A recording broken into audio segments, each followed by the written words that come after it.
Halo sobat semua, jumpa lagi bersama saya di channel Teknisi Jongkring. Video kali ini saya kedatangan HP Samsung A53 5G. Kita cek ini unitnya. Kode pengiriman WU1905BD. Merek HP-nya Samsung, tipe HP-nya Samsung A53, jenis kerusakannya mati, penyebab kerusakannya tidak ada, keterangan beli second baru seminggu dia langsung mati. Jadi katanya ini HP beli second, seminggu dipakai dia mati. Ini dia ya unitnya ya. Kita coba hubungkan ke pengecasan. Tidak ada konsumsi arus sama sekali. Ini di nomor 6 ini ya. Kita coba balik ini kabelnya. Dia tetap tidak ada konsumsi arus 0,0 ampere. Coba kita tekan tombol power. Bismillahirrahmanirrahim. Dia tidak ada respon sama sekali ya. Ditekan tombol power lama dia tidak ada respon. Hubungkan ke pengecasan dia tidak ada konsumsi arus. Dia tidak menyala. Sekarang kita coba hubungkan ke komputer. Apakah dia terdeteksi di komputer atau tidak. Dan tidak ada notif apapun di komputer alias tidak terdeteksi di komputer ya. Kita lepas. Jadi ini benar-benar HP masuk dalam keadaan mati total. Dicas tidak mau, dinyalakan tidak mau, dihubungkan ke komputer juga tidak terdeteksi. HP masuk dalam keadaan mati total. Ini sebenarnya back covernya sudah dibongkar oleh rekan saya, namun hanya dibongkar back covernya. Ini kita bongkar.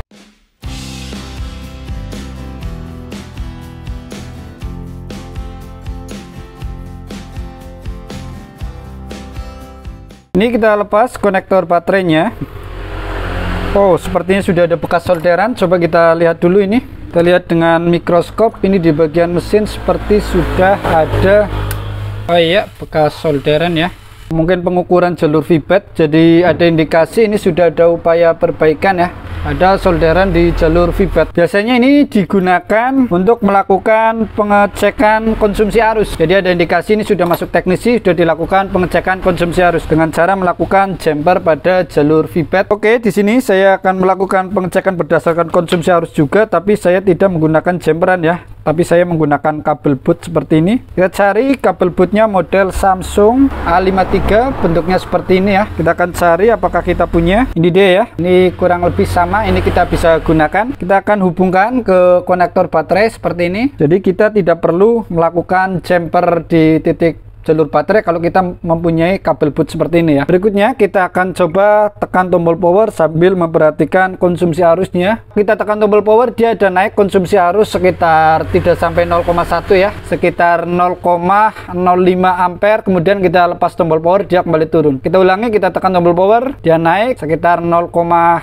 Ini masih kita tahan tombol powernya ya. Kemudian kita lepas, dia kembali turun. Oke, jadi ini fix mesinnya bermasalah ya. Kita cek untuk mesinnya, coba kita bongkar. Ini kameranya kita lepas ya, kita singkirkan dulu. Kita akan fokus ke area mesin, dan begitu kita bongkar area mesin, kita lihat area CPU sepertinya sudah ada upaya entah itu perbaikan atau hanya pengecekan ya. Ini penutup CPU-nya ini sudah sobek ya. Indikasi ini pernah dibuka, tapi mesinnya sepertinya masih kering atau hanya di apa ini? Kasih thermal pad atau thermal pasta sepertinya. Ini kita singkirkan dulu. Di sini juga sudah ada upaya perbaikan ya. Area apa ini kita tidak tahu. Area IC cas sepertinya. Jujur pengalaman di lapangan Samsung A53 ini sering bermasalah di IC CPU ya. Namun karena ini bekas perbaikan, makanya kita coba belajar analisa dulu. Kita cek untuk pengecasannya ya, karena tadi kita lihat di awal pengecasannya tidak ada konsumsi arus sama sekali. Sebenarnya kalau belum pernah perbaikan, kemungkinan kita langsung eksekusi CPU ya. Tapi karena ini pernah diperbaiki, jadi kita akan melakukan pengecekan. Benar sekali tadi jalur chargernya ini sudah dibongkar ya. Kita akan gunakan mesin lagi. Kita hubungkan seperti ini ya.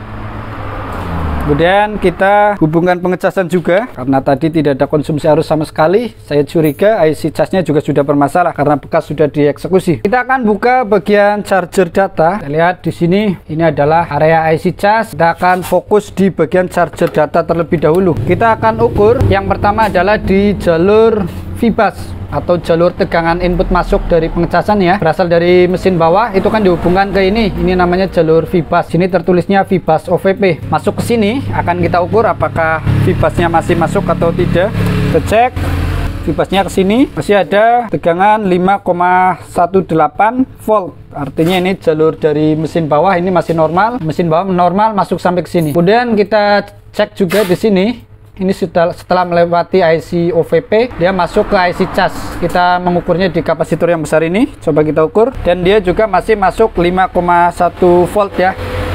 Artinya dari jalur konektor mesin bawah sampai masuk ke IC cas ini masih normal. Kemudian kita ukur juga output dari IC cas, itu bentuknya VPH PWR atau VPH power. Ada tegangan VPH power senilai 3,6 volt. Analisa dari saya berarti konektor pengecasan masuk tegangan 5,2 volt, itu normal. Tadi di sini 5,1 sekian ya. Kemudian dihubungkan ke IC OVP masih normal, output IC OVP normal sampai masuk ke IC cas. Output dari IC cas berupa VPH power di sini juga normal, tadi terukur 3,6. Jadi saya asumsikan ini area IC cas ini normal ya. Makanya kita akan fokus ke area IC CPU karena tadi berdasarkan konsumsi arus juga menunjukkan indikasi bahwa IC CPU-nya tidak bekerja. Dia hanya naik ke 0,05 ampere, kemudian dia turun lagi. Makanya kita akan eksekusi IC CPU ini. Ini dia IC CPU-nya sudah terlihat. Ini ada thermal pasta, kita coba bersihkan dulu.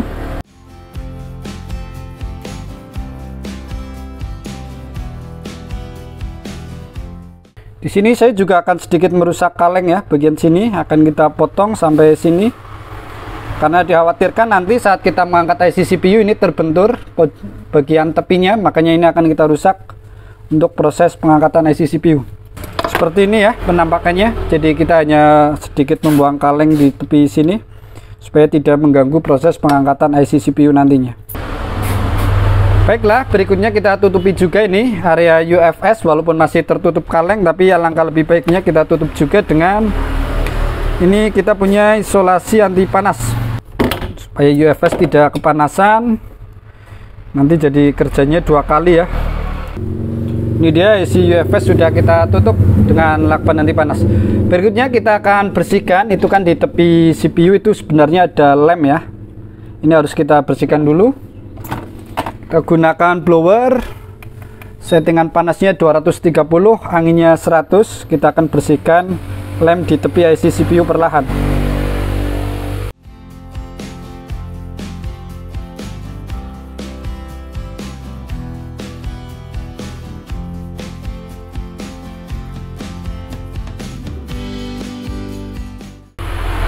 Ini dia proses pembersihan lem di tepi IC CPU sudah kita lakukan. Berikutnya ini kita kasih flux di atas IC supaya saat kita blower nantinya dia tidak kepanasan ya, mengurangi overheat pada saat kita melakukan pengangkatan IC. Kita siapkan blower, di awal kita gunakan panas 320, angin 40. Kita akan panaskan merata di IC CPU nya.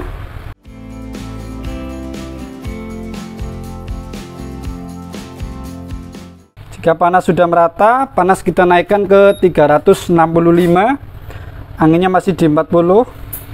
Kita kembali panaskan merata, kemudian kita nanti berupaya untuk mengangkat IC perlahan.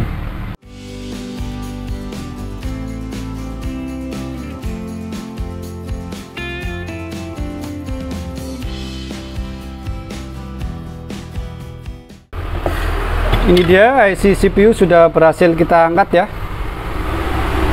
Penampakannya seperti ini, jadi lemnya itu lengket ya, kalau model Samsung.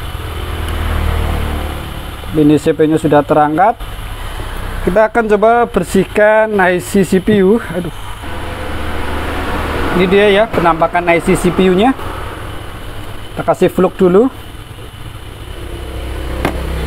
Kita siapkan solder, panasnya kita buat di 340.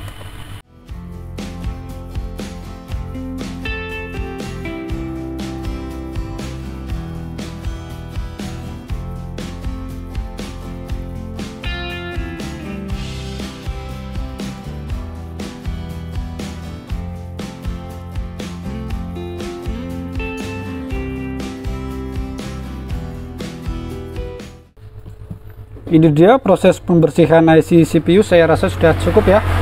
Ini kita singkirkan dulu IC CPU nya, kita lanjut ke proses pembersihan mesin. Kondisinya seperti ini ya, kita kasih flux dan kita blower.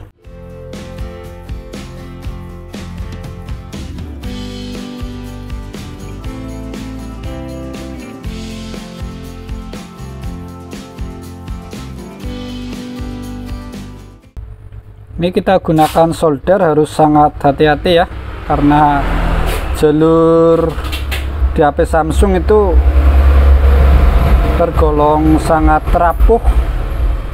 Jadi kalau kita tidak hati-hati nanti jalurnya bisa menjadi rusak ya. Kita lakukan pelan-pelan saja.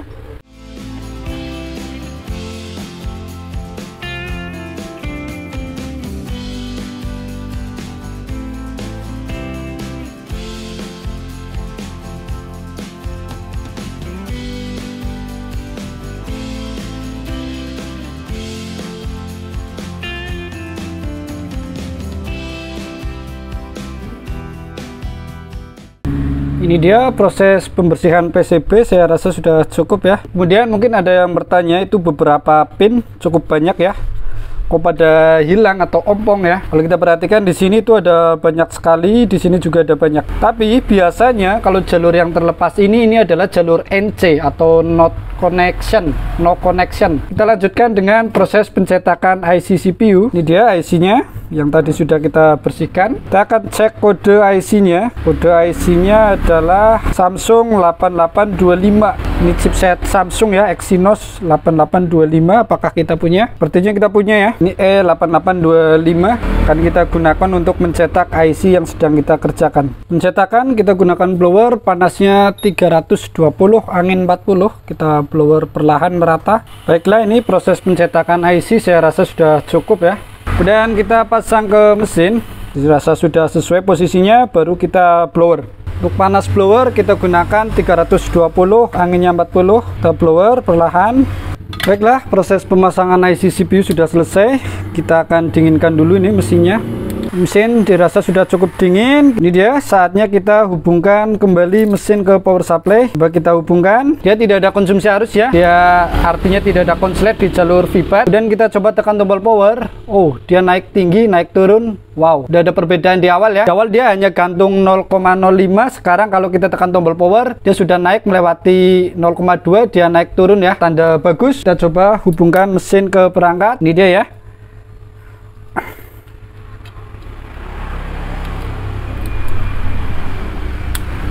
Kita akan hubungkan ke pengecasan terlebih dahulu. Tadi di awal tidak ada konsumsi arus pengecasan. Sekarang kita hubungkan. Ada 0,3 ampere, 1,9 muncul logo pengecasan. Widih, mantap ini guys. Konsumsi arus pengecasannya adalah 1,9 ampere. Kemudian ada muncul logo tir. Kita tunggu dulu. Mungkin dia kehabisan baterai ya. Dan dia muncul persentase 0%. Kita tunggu sebentar ya. Sampai paling gaya 1%, nanti kita paksa nyalakan. Voltasenya juga naik ya. Ini artinya fast charging aktif. Normalnya itu kan pengecasan voltasenya itu 5 volt. Ini kita gunakan port fast charging, dia naik ke 9 volt. Jadi informasi juga bagi user atau teknisi, pengecasan cepat itu tidak hanya dipengaruhi ampernya tinggi. Kadang ada yang masih salah ya, mohon maaf. Ada user nyari casan yang 4 ampere, casan yang 5 ampere. Jadi nggak seperti itu ya. Jadi pengecasan cepat itu kolaborasi antara tegangan dan arus. Jadi nggak cuma arusnya yang dinaikkan tapi tegangannya tetap 5 volt, itu nanti akan panas sekali ya. Tapi dikolaborasikan antara tegangannya dinaikkan dan arusnya juga dinaikkan. Ini sudah muncul 1%, ini kita paksa nyalakan. Kita tekan tombol power, bismillahirrahmanirrahim. Muncul logo Samsung Galaxy. Kita tunggu apakah dia bisa sampai ke menu atau tidak.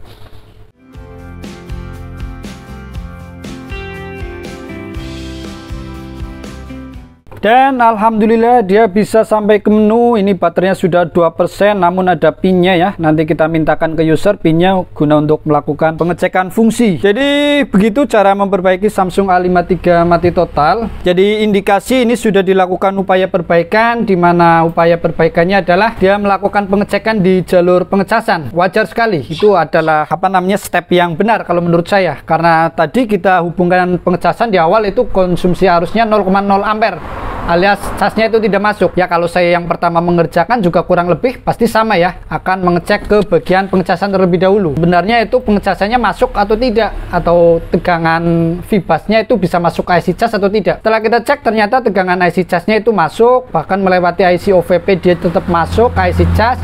dan output dari IC cas berupa VPH power juga keluar. Makanya saya mengasumsikan bagian pengecasan itu normal. Nah, kemudian indikasi permasalahan dari IC CPU, kita lakukan rebaling, kemudian HP-nya bisa nyala sampai ke menu ini ya. untuk Samsung A53 itu cukup sering ya masuk dengan kendala ya mati total, pengerjaannya kurang lebih sama. Kita lakukan rebaling IC CPU. Jadi ini bukan pertama kalinya ya, tapi saya sudah beberapa kali menangani Samsung A53 5G mati total, lakukan rebaling IC CPU, dia kembali normal. Baiklah, semoga video ini bermanfaat. Kita jumpa lagi di video berikutnya. Salam solder panas, mantap.